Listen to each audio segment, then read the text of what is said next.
Hey Professor Boyce, this is the video for your cool down routine. Your cool down routine is going to be just like your warm up routine in the way that you do it every single training session. You know, you warm up before every training session. You also need to cool down after every training session. So if you tell me you want me to adjust this cool down routine, I will and we can do that.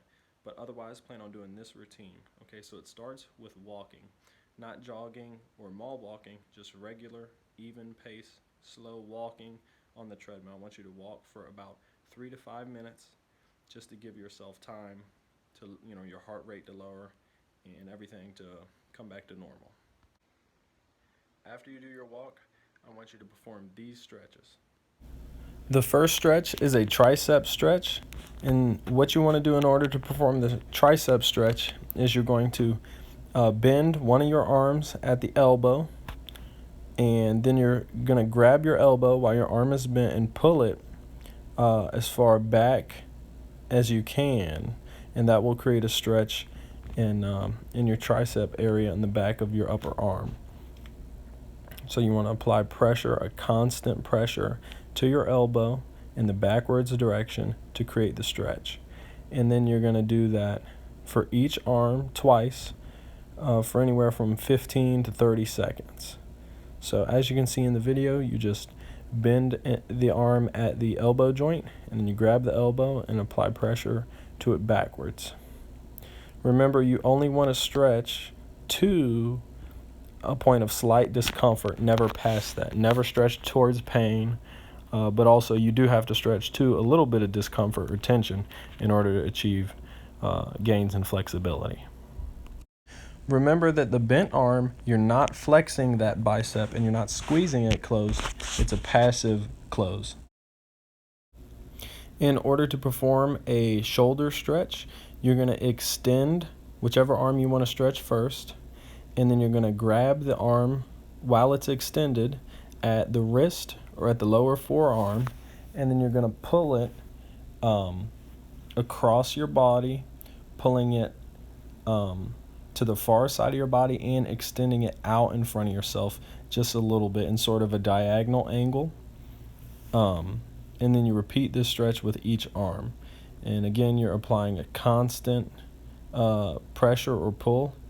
And I prefer the wrist holding method more than the compression at the elbow because I don't like the compressive forces that occur within the shoulder when you're really pulling it real tight to your chest. So give it some room to breathe, and you'll probably feel a good stretch in the shoulder. In order to perform a quad stretch, you're going to kick one of your legs back up behind you so as to be able to grab your ankle or maybe the toe box of whatever shoes you're wearing, and you want to pull your heel or your ankle or your foot or your lower leg. You want to pull it behind you, and that's going to stretch your quadriceps, which are on the top of your thighs. And in order for this stretch to be effective, you have to get your the side that you're stretching, you have to get that thigh pointed back away from you. Okay, it can't be pointed forward. So what that means is you have to get your knee behind your hip. If your knee is in front of your hip, you're just squeezing the knee joint, but you're not achieving any stretch around it. So you want to try to get your thigh and your knee as far back behind you as possible to achieve the greater stretch. As you can see by the thumbs up and thumb downs in my video, I'm trying to illustrate the wrong and right way to execute the stretch. Your supporting leg should remain slightly bent.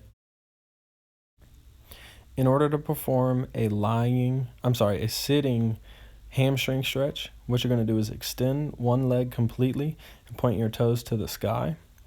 And then your other leg that you're not stretching at the moment, you're going to put the sole of that foot facing the medial side of your knee. So you're going to tuck one in, making a triangle with your non-stretching leg, and then you just reach forward, and that reaching forward will create a stretch in your hamstrings for whichever leg you're stretching. And it's also important to be keeping the leg that you're stretching, you need to keep that leg straight so there's not space between the back of your knee and the ground. Okay, so your knee should not be bent much at all. It should be not necessarily pressing down with the back of your knee, but definitely not creating any more shape in that joint than you need to. So the stretching leg is to be kept straight as possible. In order to perform a figure 4 stretch, what you're going to do is sit on the ground with your bottom on the ground and both your feet flat on the ground, but your knees are going to be bent, both of them about 90 degrees. And then you're going to take one leg and put the ankle of that leg over top of the other knee, almost like you're sitting in a Charlie Sheen style position in a waiting room, maybe like a doctor's waiting room or something. So once you have your legs crossed in that manner, you want to try to decrease the angle between your thighs and your abdomen. So your waist angle, you want to try to decrease that. That can be done by pulling the bottom knee closer to you, or by using your arms that are planted behind you to push your chest and your torso forward. But any decrease in that abdomen and thigh joint, your waist joint, any decrease in that joint will cause a greater stretch, and you should be feeling this stretch in your buttocks and the back of it, and then maybe the side of it. And that is the end of your cool down routine.